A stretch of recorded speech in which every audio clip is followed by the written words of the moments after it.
I want to thank you all for being here tonight.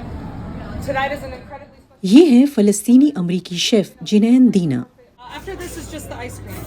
آج وہ Washington D C کے ایک مقامی ریسٹورانٹ میں سالانہ افطار ڈنر کے لیے خصوصی فلسطینی کھانے تیار کر رہی ہیں۔ So I'm making stuffed dates. میں پینٹ بٹر اور بادام سے بھری چاکلیٹ والی کھجوریں بنا رہی ہوں۔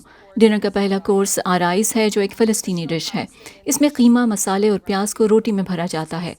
اس کے علاوہ میں مقلوبہ بنا رہی ہوں جو فلسطین کی قومی ڈشز میں سے ایک ہے۔ And I was like, of all people. جنین شیف تو ہیں لیکن ان کا اپنا کوئی ریسٹورانٹ نہیں ہے۔ وہ 2021 سے بیتی یعنی گھر کے نام سے واشنگٹن ڈی سی کے مختلف ریسٹورانٹس میں فلسطینی کھانے پیش کرنے کے خصوصی ایونٹس منعقد کر رہی ہیں۔ 7 اکتوبر کو حماس اسرائیل جنگ کے آغاز کے بعد سے ان کے بیتی ایونٹس میں ایک اور مقصد بھی شامل ہو گیا ہے اور وہ ہے غزہ کے جنگ زدہ فلسطینیوں کی مدد کرنا۔ It's just a way to bring people together. بنیادی طور پر تو یہ لوگوں کو اکٹھا کرنے کا ایک طریقہ ہے تاکہ وہ کچھ خالص فلسطینی کھانے کھائیں۔ آج کی تقریب میں خاص طور پر میں غزہ کے لوگوں کے لیے فنڈز اکٹھے کر رہی ہوں۔ میں اپنے ملک کا کھانا پیش کرنے کے ساتھ ساتھ ان کی جد و جہد کو خراج بھی پیش کرنا چاہتی ہوں۔ یہاں افطار کے لیے آنے والے کسٹمرز کو اس بات پر فخر ہے کہ افطار پر جو رقم وہ خرچ کر رہے ہیں اس کا کچھ حصہ غزہ بھیجا جائے گا۔ ان کو جو بھی تھوڑی بہت مدد فراہم کی جا سکتی ہے اچھا ہے۔ اگر میرے ڈنر کی رقم لوگوں کی مدد کر سکتی ہے، کھانے تک بہتر رسائی دے سکتی ہے، زیادہ انسانی امداد فراہم کر سکتی ہے تو میں اس کی بھرپور حمایت کرتا ہوں۔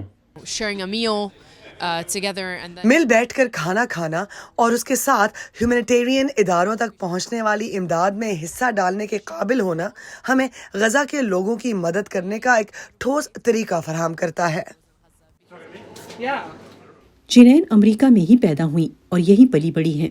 ان کے فلسطینی والدین ریاست اوہایو میں ایک مڈل ایسٹرن ریسٹورانٹ چلاتے تھے۔ We used to visit Palestine every جب ہم بچے تھے تو ہم ہر موسم گرما میں فلسطین جاتے تھے اور پھر جب میں 13 سال کی تھی تو ہم فلسطین منتقل ہو گئے۔ میں وہاں چند سال رہی اور پھر ہم واپس آ گئے کیونکہ مقبوضہ زندگی گزارنا بہت مشکل تھا، لیکن ہم ہمیشہ اپنے وطن سے بہت جڑے ہوئے ہیں اور ہمارے والدین نے اس بات کو یقینی بنایا کہ ہم جانتے ہوں کہ ہم کہاں سے آئے ہیں، ہماری تاریخ کیا ہے اور ہمارا وہاں خاندان ہے۔ جنین کے خاندان کے کئی افراد ابھی بھی مغربی کنارے رام اللہ میں رہتے ہیں۔ گزشتہ اکتوبر میں اسرائیل حماس جنگ شروع ہونے کے بعد سے ان کا وہاں لوگوں سے رابطہ بڑھ گیا ہے۔ So I have family in the West Bank, but I do. مغربی کنارے میں میرے خاندان کے لوگ رہتے ہیں۔ میرے کچھ دوستوں کے خاندان والے غزہ میں ہیں۔ میں ہر روز ان سے جنگ کے بارے میں خبریں سنتی ہوں۔ میں ان سے رابطے میں رہتی ہوں یہ جاننے کے لیے کہ وہ خیریت سے ہیں۔ اسرائیل حماس جنگ کے بعد امریکہ میں آباد فلسطینی اور یہودی دونوں کمیونٹیز کے خلاف نفرت پر مبنی حملوں کی خبریں سامنے آئی ہیں۔ ان نفرت انگیز رویوں کا سامنا کرنے والوں میں جنین جیسے کچھ شیفز اور ریسٹورانٹس بھی شامل ہیں۔ I have received a few. مجھے انسٹاگرام پر کچھ پیغامات موصول ہوئے ہیں یا وہ کسی پوسٹ کے نیچے کچھ کہیں گے، لیکن کبھی میرے ایونٹس میں کچھ نہیں ہوا۔ لیکن اگر مجھے نفرت کا سامنا کرنا پڑا جو اس علاقے کے بہت سے دوسرے فلسطینی شیفز کو کرنا پڑا ہے تو اس سے میرا کام بند نہیں ہوگا۔ جنین آج کے افطار ڈنر سے حاصل ہونے والی رقم انیرا نامی نان پروفٹ تنظیم کے ذریعے غزہ تک پہنچائیں گی۔ ہمیں اپنے مشن کے لیے اور مالی طور پر بھی بہت زیادہ سپورٹ ملی ہے۔ یہ ناقابل یقین رہا ہے۔ یہ امید کی ایک چھوٹی سی کرن کی مانند ہے۔